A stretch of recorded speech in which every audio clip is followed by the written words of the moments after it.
Saya sudah menyampaikan kemarin di pasal 220, pasal 27 ayat 3, pasal 14 Undang-Undang nomor 1 tahun 1946. Kegaduhan yang mana? Kalau dulu-dulu mungkin diterapkan itu bisa. Karena ada zaman dulu itu ada negara nasional ya, negara Islam nasional atau apa itu yang menimbulkan kegaduhan dan sebagainya bagi warga masyarakat. Tapi ini kan tidak ada yang gaduh, nggak ada, sama sekali tidak ada. Yakinlah itu. Jadi ada kata-kata di dalam podcast itu mengatakan begini, itu niat jahat daripada Baim Bom. Itu jahat banget katanya. Apakah ada niat jahatnya Baim Bom? Lihatlah konten-kontennya itu. Kalau memang dia dari dulu begitu, konten-kontennya pasti seperti itu. Jadi tidak satupun niat jahatnya muncul di konten itu. Yang niat jahat itu sebenarnya siapa?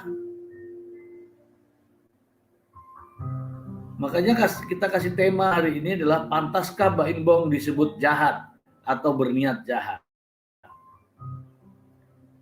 Sekarang yang niat jahat siapa? Tidak boleh juga berlindung seolah-olah membela, tapi ada keinginan yang kita sendiri tidak tahu ya, apakah niatnya itu niat jahat.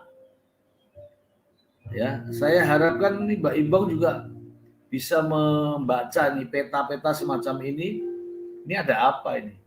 Ya, saya akan terus memantau perkembangan ini.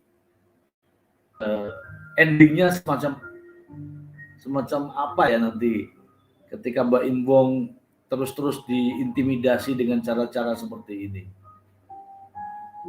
Ada niat di balik daripada pelaporan itu. Niat yang terlihat adalah niat memenjarakan, niat menjatuhkan daripada Baim Bom. Niat yang lain saya sebenarnya sudah terlihat, tetapi saya belum bisa mengungkapkan. Ada niat di situ. Ya, minimal demi kehidupan ya. Karena dilihat dari profilnya Baim Bom tuh orang loyal, mungkin mudah dipengaruhi dan sebagainya. Tapi saya yakin ya, semoga Baim Bom nonton ini atau timnya minimal menyampaikan bahwa waspada terhadap niat-niat jahat orang lain itu. Ya. Saya yakin jelas tidak ada niat jahat daripada Baim Bom. Apalagi melakukan kejahatan, niat aja nggak ada. Tapi di podcast itu disampaikan bahwa ada niat jahat. Ini adalah kejahatan. Ini namanya mengeneralisir.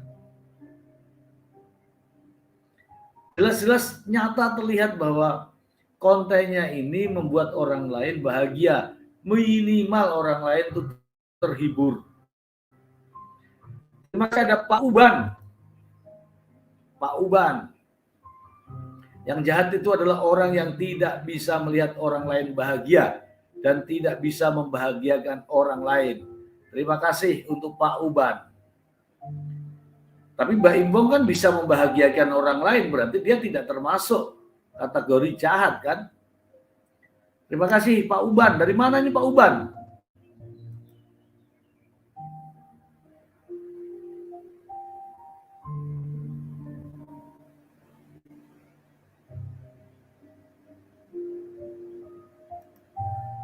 Nah,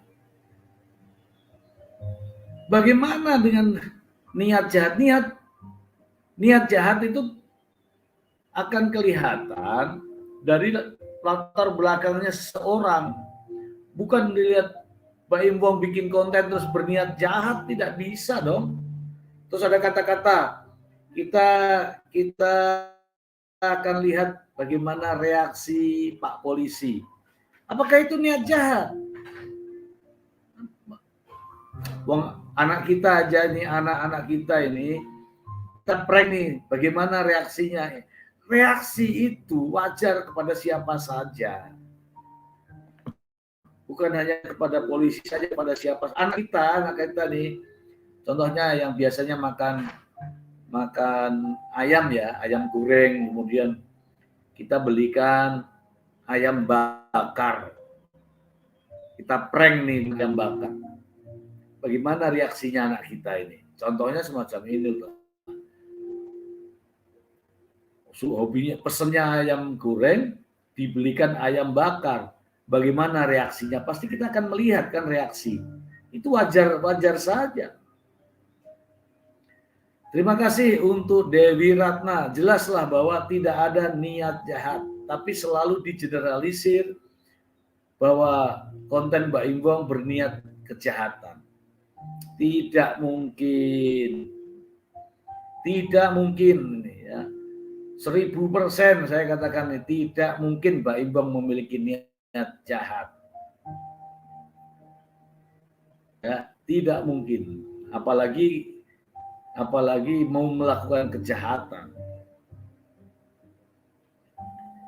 Terima kasih Pak Uban dari Madiun. Oh, dari Madiun. Nah,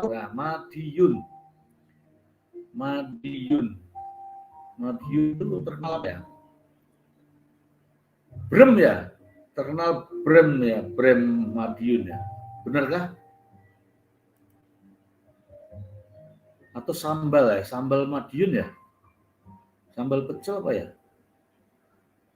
Nggak tahu, lupa saya ini Madiun. Terima kasih Pak Uban dari Madiun, Jawa Timur. Terima kasih hadirnya untuk Pak Uban. Di sini ada Winarli Wiwin. Pak Imbong orang benar-benar baik dan tulus, tapi orang yang iri selalu mencari-cari kesalahan. Iya, songong namanya itu. Orang nggak ada kesalahannya dibikin seolah-olah. Percayalah sama Mr. Z ya. Mr. Z itu ngomong apa adanya berdasarkan analisa ya tentunya ya. Tidak ada, jadi 3 pasal itu yang disebutkan itu tidak ada. Makanya saya kemarin memberikan kesempatan yang mau berdebat, yang mau bermain itu saya persilakan, tapi ada. Laporan palsu jelas tidak masuk. Laporan palsu jelas tidak masuk. Undang-undang ITE jelas tidak masuk karena tidak ada ucapan penghinaan, ucapan pencemaran nama baik secara tulisan maupun perkataan tidak ada. Kemudian Undang-Undang nomor 1 apalagi. Walaupun masih berlaku sampai sekarang karena itu masuk kategori hukum positif ya, hukum material, tapi dasar dari penggunaan daripada undang-undang itu juga ada caranya. Yang dimaksud kegaduhan adalah menimbulkan kegaduhan yang terjadi di khalayak ramai, di khalayak masyarakat. Nah, kalau Mbak Imbong dikatakan kegaduhan, yang mana yang gaduh? Ya, saya pikir ya kalian yang tidak suka itu dengan persepsinya, dengan opini, sehingga merasa tergadui. Padahal kita semua damai-damai aja kan? Gitu. Dari Dewi Ratna. Terima kasih Dewi Ratna. Karena kasus Baim saya jadi banyak belajar hukum, Mister. Ya. Kalau Anda anak kuliahan ya, mungkin bisa banyak bertanya. Bisa banyak juga mau apa lah gitu ya. Saya ya insya Allah saya kalau ini bisa lah ya, karena saya mendalami hal-hal semacam ini sudah begitu lama ya, puluhan tahun lah ya, jadi sedikit banyaknya bisa. Nah sekarang karena ada kasus ini, itu saya tidak bisa diam.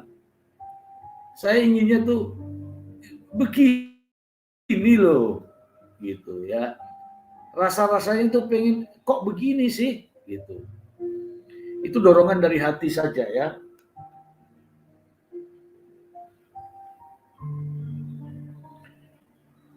Kira-kira ini bagaimana